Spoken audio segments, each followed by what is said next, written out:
The Dallas Mavericks fired Nico Harrison earlier today. And I just want to read this excerpt from this article from the Bleacher Report that I found very interesting. NBA reporter Mark Stein added that Dumont arrived at Monday's game nearly 2 hours before a tip off, far earlier than usual, and sources say he met behind closed doors pregame with both team president Rick Welts and Cuban and duly scheduled meetings for Tuesday to end Harrison's reign and also to meet with players directly to talk about the timing of the change. Cuban was never shy about his distaste for the Doncic trade. If the Mavs are going to trade Luka, that's one thing he told the Dallas ABC affiliate in March. Just get a better deal. No disrespect to Anthony Davis, but I still firmly believe if we had gotten four unprotected number ones and Anthony Davis and Max Christie, this would be a different conversation. So I would say Mark Cuban probably was a huge reason why Nico Harrison got fired. He probably played a huge role in this. It wouldn't surprise me since the Doncic trade happened. Cuban has been a vocal opponent of that trade. He wasn't down for it. And I definitely believe that. Definitely believe that. But at the same time, I feel Cuban knew once he sold the team, he wouldn't have really any control over the front office. So I think he tries to play the fans that way, but he was more than happy to take that big deal and selling that team.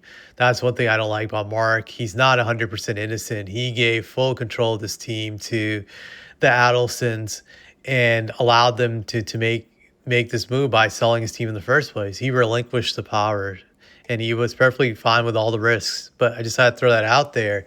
So Nico was really in the hot seat for a long time. Do I feel bad for Nico Harrison? No, not at all. He made a very, very stupid trade with the Luka Doncic trade. And it's obvious right now this trade was a ripoff. He had a brief reprieve from getting harsh criticism for that trade simply because of the Mavericks selecting a number one pick and getting Cooper Flag.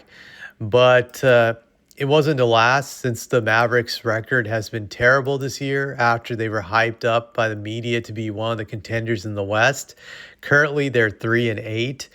Honestly, I never understood why they got all this hype to be contenders. I just didn't see it happening in Cooper Flag's first year.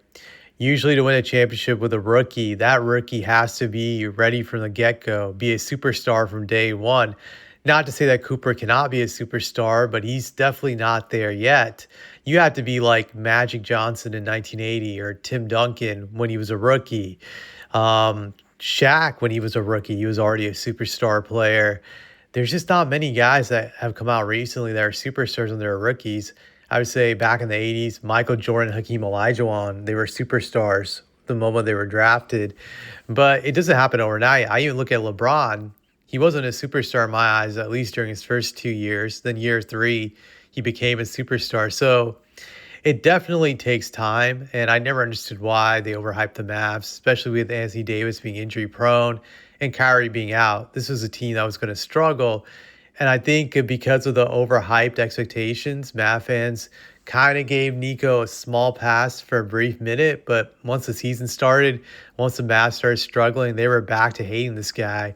And it doesn't help that Luka Doncic is having the best season of his career.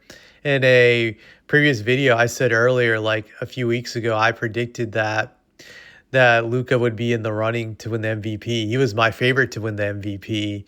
And if the Lakers continue to win games, I definitely think he's going to get it. Luka is averaging 37.1 points per game, 9.1 assists, 9.4 rebounds, and he's shooting overall 49 from the field. And this is statistically his best season of his career. He's breaking out. He's in the best shape of his life, and it's showing. So Mav fans are hurt about this.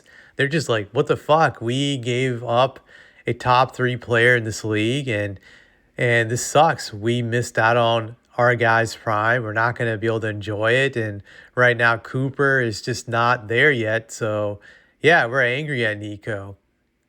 and they should be. Nico blew up a team that had gone to the NBA Finals like a year earlier by getting rid of Luca. So that was one of the dumbest trades in NBA history, and it's still mind-boggling that it went down because the Lakers really didn't have to give up much to get him. I know people are going to say Anthony Davis is a good player, but to get a guy like Luca, not only do you got to trade like a legit all star, but you got to trade like 4 or 5 picks, 3 or 4 good role players, along with a star to get that guy. It's never that easy. But then again, it shows how the league always bends over for the Lakers to steal these stars.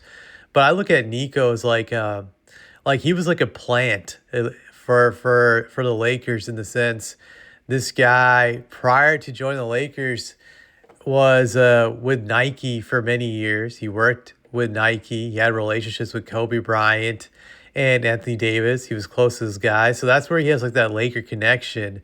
And it just always seems like that. The Lakers have their tentacles everywhere in all these teams. They just need one guy within the front office to influence that front office to make a dumb move.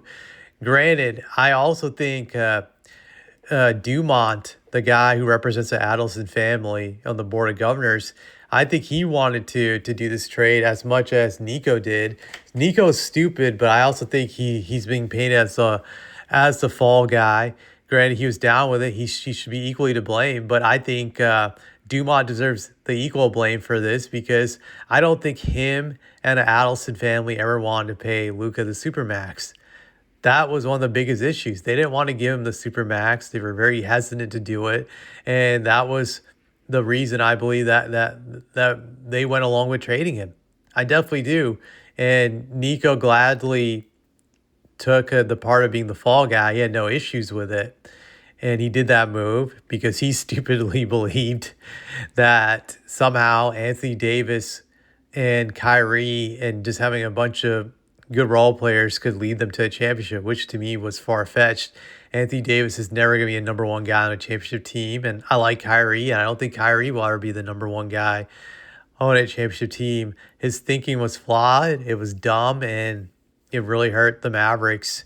I think it'll take a long time for Mavericks to recover from this. I still do think Cooper Flag will be a superstar. Even in some of these games he struggled, I've seen flashes of greatness. It's just going to take time. He's definitely nowhere near what Luka was, and Luka was his age. So it'll take some time. It'll take a few years, and it's not going to help that Luka's in his prime. Luka, I think, is going to be playing at a high level, like the way he's playing for right now, for like the next 9 years. He's only 26, so his prime is going to be up until he's like 35. You gave up 9 great years of Luka for pretty much nothing. Maybe Cooper Flag will get to Luka's level one day. Hard to say, but yeah, it's rough. And Nico's legacy will always be making one of the worst trades in NBA history. And it's a trade we'll definitely talk about for a very long time. I just hope the Lakers never win a title from this, but I will say this. Nico, he may be hated in Dallas. He's definitely not safe living in Dallas. I mean, if I was him, I would just get the hell out of that town right now just for safety reasons. And I would move to LA because in LA, Nico will always be loved. He can go to any restaurant and they'll give him free food. Go to any club and they'll give him VIP passes. This man gave the city of LA Luka. He will be loved there. That's where I would go if I was Nico. I would just go to LA, enjoy Luka's run over there. That's where I would go because he's really, really one of the most valuable people, front office people in Lakers franchise history. Probably the most important Lakers GM since Jerry West. This guy really, really loved the Lakers with this bullshit trade. I just hope the Lakers never win a championship because their fans are insufferable. They're like the worst. And Nico, no reason I'll hate you if they ever do because you made us suffer with this BS. But I don't have anything else to say about this.